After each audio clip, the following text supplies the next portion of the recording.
आज का जो लेक्चर है वो बीएससी फाइनल ईयर मैथमेटिक्स के स्टूडेंट्स के लिए, जिसमें हम पेपर सेकंड कॉम्प्लेक्स एनालिसिस की बात करेंगे। और ये जो लेक्चर है ये कॉम्प्लेक्स एनालिसिस के चैप्टर नंबर सेकंड का सेकंड लेक्चर है। इस लेक्चर के अंदर हम आपको प्रीवियस लेक्चर के अंदर जो आपकी डेफिनेशंस लगाई गई थी वो कंप्लीट कराएंगे, साथ ही साथ कुछ और डेफिनेशंस के बारे में भी बताएंगे, ठीक है।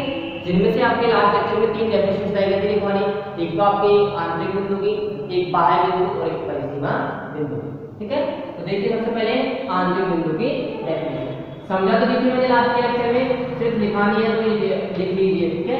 आंतरिक बिंदु की डेफिनेशन इसको बोलते हैं इंटीरियर पॉइंट, ठीक है। इसको क्या बोलते हैं? इंटीरियर पॉइंट बोलते हैं, ठीक है। तो देखिए डेफिनेशन क्या होगी,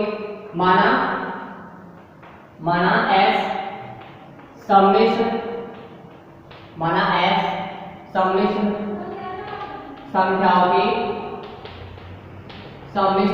की समुच्चय सी का कोई एरिक समुच्चय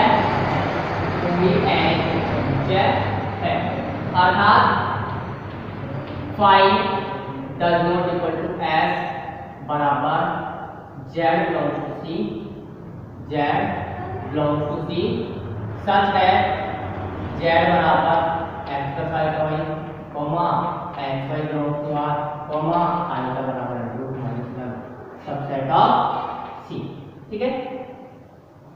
तथा माना जेड नॉट एस का कोई स्विच बिंदु है, ठीक है। तथा माना जेड नॉट एस का कोई स्विच बिंदु है, अर्थात each Z not belongs to S, ठीक है। तब जेड नॉट एस का आंतरिक बिंदु कहलाता है, तब जेड नॉट एस का आंतरिक बिंदु कहलाता है, ठीक है। आंतरिक बिंदु कहलाता है यदि इसका डेल्टा प्रतिवेश, यदि इसका डेल्टा प्रतिवेश समुच्चय S में विद्यमान हो, ठीक है। समुच्चय S में विद्यमान हो, अर्थात N delta of Z not subset होना चाहिए इसका ऐसा, ठीक है। अर्थात N delta of Z not बराबर Z not subset of S, ठीक है। तो ये आपकी आंतरिक बिंदु की डेफिनेशन है। नेक्स्ट देखिए आपके डेफिनेशन है बाह्य बिंदु, ठीक है। नेक्स्ट आपकी डेफिनेशन है बाह्य बिंदु या एक्सटीरियर पॉइंट, ठीक है। नेक्स्ट आपकी कौन सी डेफिनेशन है? एक्सटीरियर पॉइंट की डेफिनेशन। तो देखिए एक्सटीरियर पॉइंट या बाह्य बिंदु क्या होता है, तो देखिए माना एस सम्मिश्र संख्याओं के, माना एस सम्मिश्र संख्याओं के समुच्चय सी का कोई स्वेच्छ बिंदु है, कोई स्वेच्छ बिंदु नहीं, माना एस सम्मिश्र संख्याओं के समुच्चय सी का कोई एरिक समुच्चय, ठीक है। सी का कोई एरिक उप समुच्चय है, अर्थात five does not equal to S बराबर Z belongs to C such that Z बराबर एक्स स्क्वायर का Y comma X Y belongs to R. तथा माना जेड नॉट एस का नहीं मानना तो सी का मानना, ठीक है भाई, ये किसका पॉइंट माना सी का। तथा माना जेड नॉट सी का कोई स्विच बिंदु है, ठीक है। सी का कोई स्विच बिंदु है, तब जेड नॉट एस का बाह्य बिंदु कहलाता है, तब जेड नॉट एस का बाह्य बिंदु कहलाता है यदि जेड नॉट का डेल्टा प्रतिवेश, यदि जेड नॉट का डेल्टा प्रतिवेश एस कॉम्प्लीमेंट में विद्यमान, ठीक है। डेल्टा प्रतिवेश एस कॉम्प्लीमेंट में विद्यमान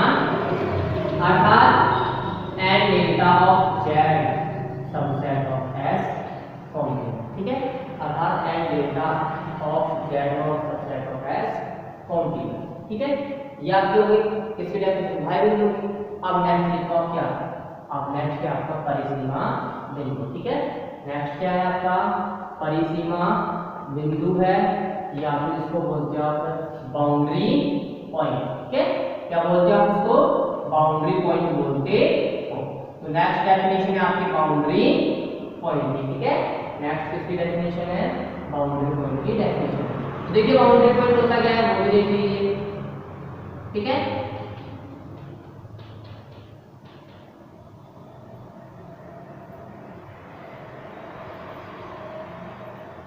देखिए आपने आगे क्या किया, आगे आपने सभी संख्या को समुच्चय C का कोई भी अधिक समुच्चय लिया S, ठीक है।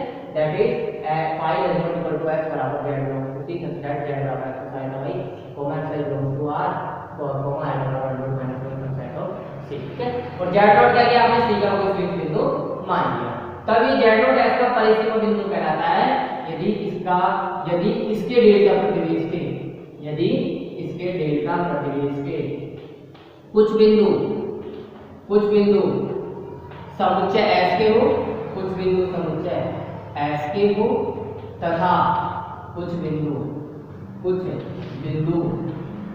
समुच्चय S कॉम्प्लीमेंट के हो, ठीक है।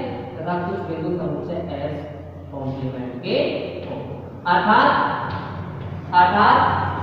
n delta dash n delta of z not intersection S non empty बराबर तथा n delta of z not intersection S complement की 5 के बराबर है, ठीक है।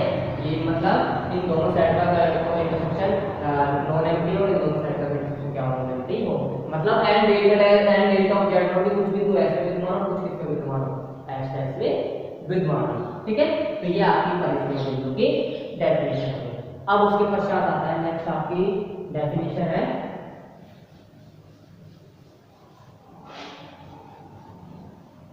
व्युत्पन्न समुच्चय, ठीक है।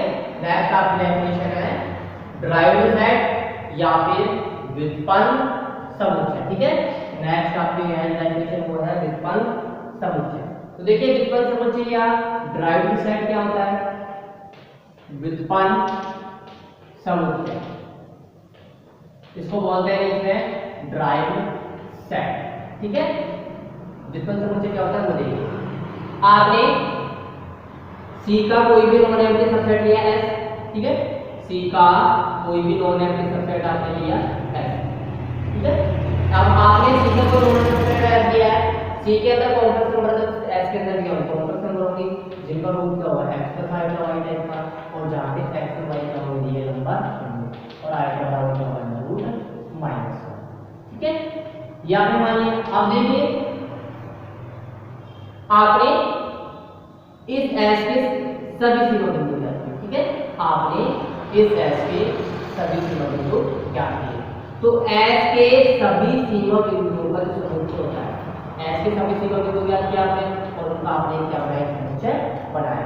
तो S के सभी सीमा बिंदुओं का समुच्चय क्या कहलाता है, सीमा बिंदुओं का समुच्चय कहलाता है, सीमा बिंदुओं का समुच्चय S का व्युत्पन्न समुच्चय कहलाता है, ठीक है। मतलब सेट S के सभी सीमा बिंदुओं का समुच्चय S का क्या कहलाता है, व्युत्पन्न समुच्चय कहलाता है।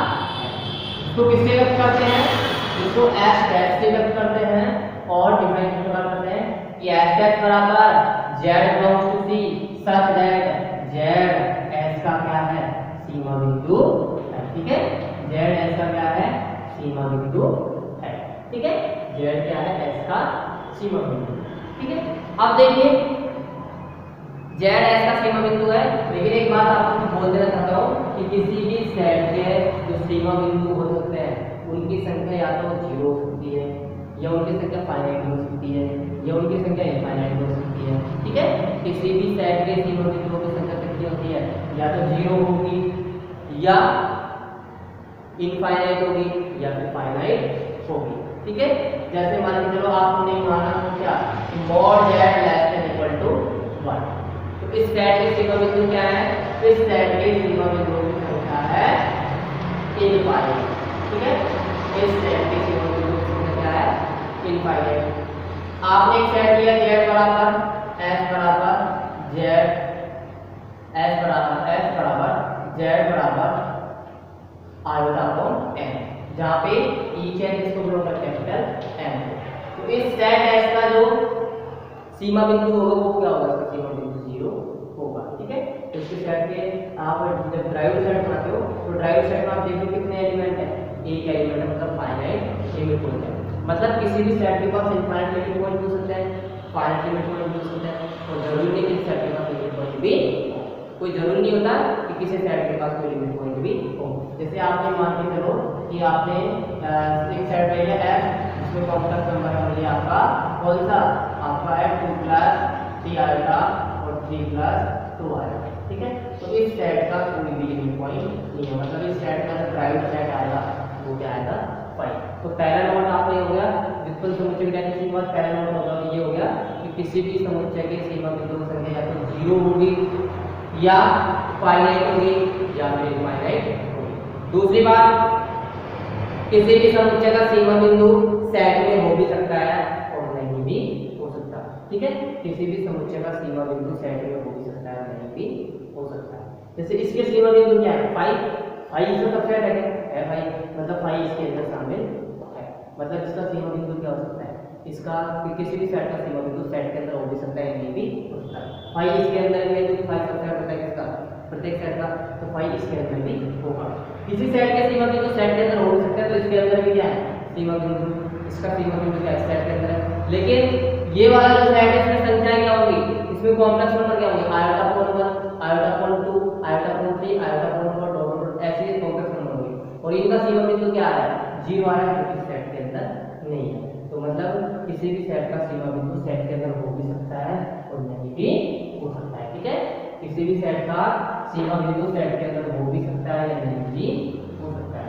और किसी भी समुच्चय के सीमा बिंदुओं की संख्या 0 भी हो सकती है, फाइनाइट भी हो सकती है, इनफाइनाइट भी हो सकती है। ठीक है, तो ये आपके कुछ इंपॉर्टेंट नोट हो गए और ये डेफिनेशन हो गई। तो डेफिनेशन लिखिए, माना S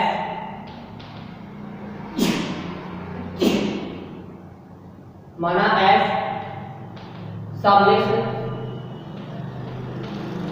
संख्याओं की समुच्चय C का कोई एलिमेंट समुच्चय, C का कोई एलिमेंट समुच्चय है, अर्थात phi does not equal to S बराबर Z belongs to C such that Z बराबर X plus iota Y comma X Y belongs to R comma iota बराबर -1 सबसेट ऑफ C। ठीक है, तब समुच्चय S के सीमा बिंदुओं का समुच्चय, तब समुच्चय S के सीमा बिंदुओं का समुच्चय S का व्युत्पन्न समुच्चय कहलाता है। ठीक है, समुच्चय S का व्युत्पन्न समुच्चय कहलाता है। इसे S डैश या D ऑफ S से व्यक्त करते हैं। ठीक है, इसे S डैश या D ऑफ S से व्यक्त करते हैं। ठीक है, तथा निम्न प्रकार परिभाषित करते हैं, तथा निम्न प्रकार परिभाषित करते हैं। ठीक है, तथा निम्न प्रकार परिभाषित करते कैसे करते हैं, अर्थात S डैश बराबर D ऑफ S बराबर उन कॉम्प्लेक्स नंबर्स का सेट जो कि क्या है S का सीमा बिंदु है। ठीक है, जो कि क्या है S का सीमा बिंदु है। ठीक है, तो इसका किस प्रकार से दिखाई कर सकते हो। नोट लिखिए, नोट फर्स्ट है किसी भी समुच्चय का सीमा बिंदु, किसी भी समुच्चय का सीमा बिंदु समुच्चय में हो भी सकता है और नहीं भी हो सकता है। ठीक है, और नहीं भी हो सकता है। ठीक है, सेकंड आ जाता है किसी भी समुच्चय के सीमा बिंदुओं की संख्या, सीमा बिंदु संख्या, किसी भी समुच्चय के सीमा बिंदुओं की संख्या, किसी भी समुच्चय के सीमा बिंदुओं की संख्या 0, परिमित या अपरिमित हो सकती है। ठीक है, अपरिमित हो सकती है। ठीक है, ये आपके किसकी डेफिनेशन हुई? Regular set definition. कुछ इंपॉर्टेंट नोट। अब उसके बाद है आपका समग्र समुच्चय या क्लोजर सेट। ठीक है, समग्र समुच्चय है या फिर क्लोजर ऑफ ए सेट। ठीक है, इसे समुच्चय का समग्र या क्लोज या समग्र समुच्चय। तो नेक्स्ट डेफिनेशन है समग्र समुच्चय या क्लोजर सेट। ठीक है, या क्लोजर सेट। देखिए क्या होता है क्लोजर सेट। आपने C का कोई भी नॉन नेगेटिव सबसेट ले लिया S, जिसके अंदर कॉम्प्लेक्स नंबर है Z, जिनका रूट है x प्लस आयोटा y, जहाँ x y क्या है रियल नंबर और आयोटा वाला क्या है वैल्यू माइनस। ठीक है, और इस S के आपने क्या किए? सीमा बिंदु याद किए। ठीक है, इस S के सीमा बिंदु को मुझे याद किए, जो कि क्या है h या d ऑफ S। ठीक है, जहाँ पे ये Z किसको बिलोंग कर रहा है? C को। ये Z क्या है? S का सीमा बिंदु। Z क्या है? S का सीमा बिंदु है। ठीक है, तब इसके समग्र समुच्चय को किससे व्यक्त करते हैं? S बार से व्यक्त करते हैं और D से पता करते हैं कि S बार बराबर S यूनियन S है। ठीक है, S का समग्र समुच्चय को किससे व्यक्त करेंगे? S बार से व्यक्त करेंगे और डिफाइन करेंगे कि S बार बराबर S यूनियन S है। ठीक है, S बार बराबर S यूनियन S है, इसको डिफाइन करते हैं। ठीक है, इसे डिफाइन करते हैं, इसको डिफाइन करते हैं कि S बार बराबर S यूनियन S है। ठीक है, तो ये आपके क्लोजर सेट की डेफिनेशन हो गई। ठीक है, तो लिखिए माना S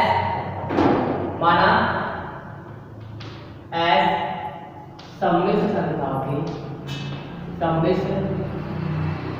संख्याओं की समुच्चय C का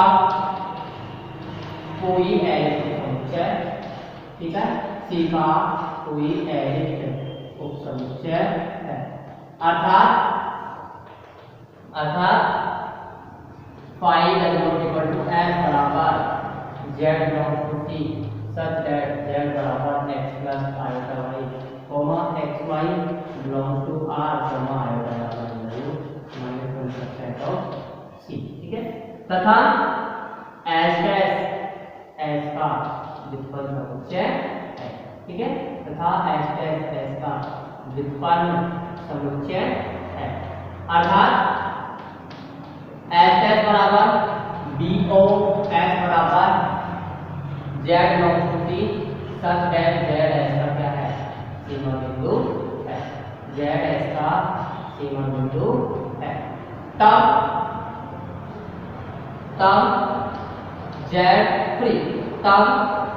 S के समग्र समुच्चय को S बार से व्यक्त करते हैं,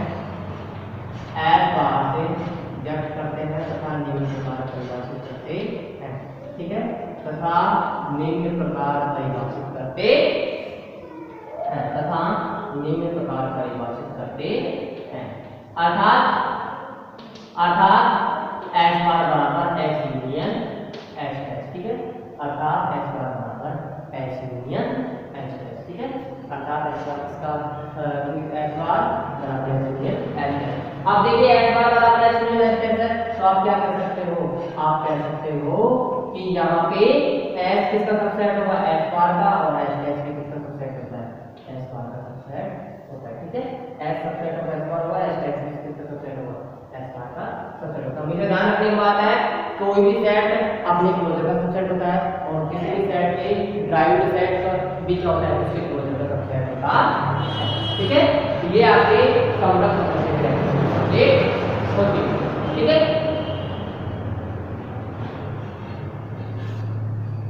अब उसके पश्चात नेक्स्ट आपकी डेफिनेशन है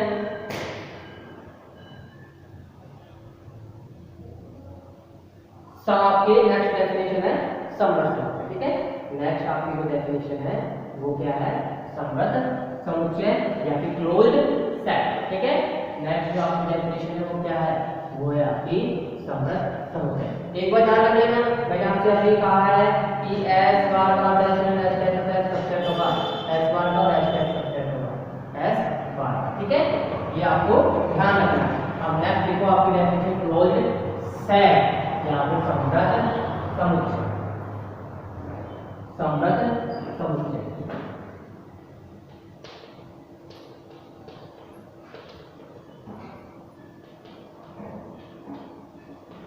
अब देखिए भाई, आपने अगेन एक सेट ले लिया, non empty set complex number के सेट का। ठीक है, आपने अगेन कॉम्प्लेक्स नंबर के सेट सी का कोई भी नॉन एम्प्टी का रियल सबसेट ले लिया, जिसके अंदर क्या है, कॉम्प्लेक्स नंबर है z, single type x square y है, x y का रियल नंबर और राइट वाला सेट टू -1।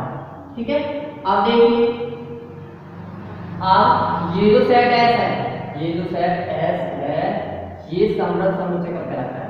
ये जो सेट S है ये समवर्त समुच्चय कहलाएगा यदि इसका प्रत्येक सीमा बिंदु, यदि इसका प्रत्येक सीमा बिंदु किसमें हो, प्रत्येक सीमा बिंदु S में हो। ठीक है, अगर किसी भी सेट के प्रत्येक सीमा बिंदु उसी सेट के अंदर हो, अगर किसी भी सेट के प्रत्येक सीमा बिंदु उसी सेट में हो तो वो सेट कहलाता है आपका क्लोज्ड सेट या समवर्त समुच्चय कहलाता है। तो S आपका समवर्त समुच्चय कहलाता है जिसके प्रत्येक सीमा बिंदु S में विद्यमान। ठीक है, किसमें विद्यमान हो, S में विद्यमान, अर्थात S का प्रत्येक सीमा बिंदु X किसमें विद्यमान हो, S में विद्यमान।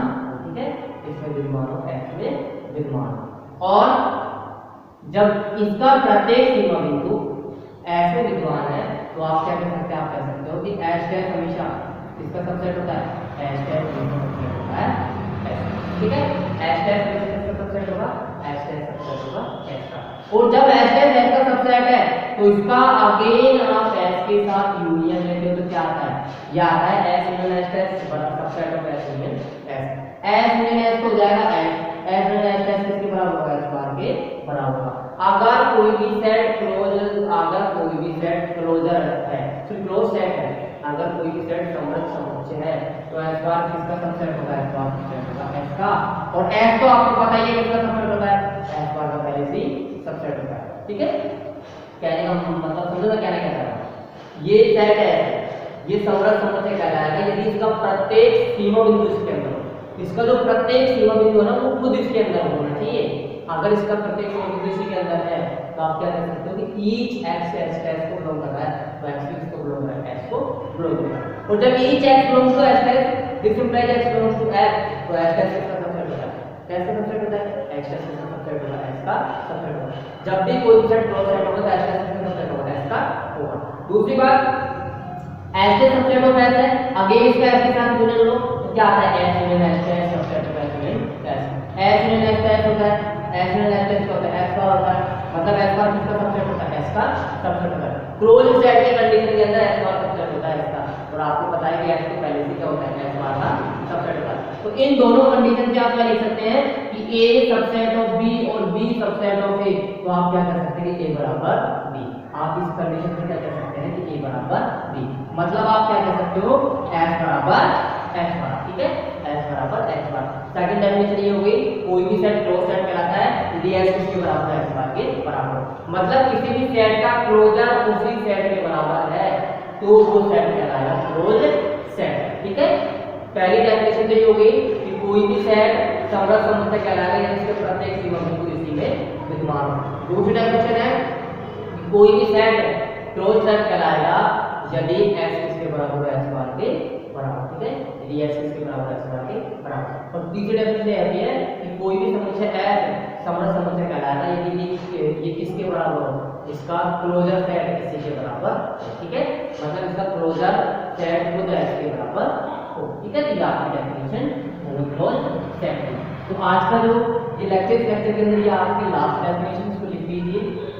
माना एस सम्मिश्र संख्याओं के समुच्चय सी का कोई ऐरे उपसमुच्चय है। ठीक है, कोई ऐरे उपसमुच्चय है। अर्थात फाइव एस बराबर Z belongs to C such that Z बराबर X plus iota Y comma X Y belongs to R comma iota बराबर under root minus one subset of C. ठीक है, तब समुच्चय एस समरस समुच्चय कहलाता है। समुच्चय एस समरस समुच्चय कहलाता है यदि इसका प्रत्येक सीमा बिंदु एस में विद्यमान यदि इसका प्रत्येक सीमा बिंदु एस में विद्यमान हो। ठीक है, अर्थात each X belongs to S test संख्या एक्स बिलोंग्स टू एस। ठीक है, दिस इंप्लाइज एस टेस्ट किसका सबसेट होता है, एस का सबसेट होता है। आप क्या करो, इसका यूनियन अगेन एस के साथ ले लो, यू जाएगा एस यूनियन एस और एस में एस टेस्ट होता है तो हो जाता है एस बार और यू जाएगा एस। तथा आप जानते हैं कि एस किसका सबसेट होता है, एस बार का। दिस इंप्लाइज एस बराबर क्या कहलाएगा, एस बार कहलाएगा। अर्थात समुच्चय एस समृद्ध समुच्चय कहलाता है। समुच्चय एस समृद्ध समुच्चय कहलाता है यदि एस इसके बराबर हो, एस बराबर हो एस बराबर, मतलब किसी भी सेट का क्लोजर उसी के बराबर आ जाए तो वो सेट क्या कहलाता है, क्लोज्ड सेट कहलाता है। तो वो सेट क्या कहलाता है, क्लोज्ड सेट कहलाता है। तो आज के जो लेक्चर है लेक्चर नंबर 2 यही कंप्लीट होगा। नेक्स्ट लेक्चर के अंदर हम आपको और कुछ इंपॉर्टेंट डेफिनेशन और करवाएंगे और ये लेक्चर ये कंप्लीट होने के बाद आपके पास से ओनली इस चैप्टर का एक ही लेक्चर बचता है, लेक्चर नंबर 3। ठीक है, तो आगे नेक्स्ट लेक्चर के अंदर ये आपका चैप्टर खत्म हो जाएगा।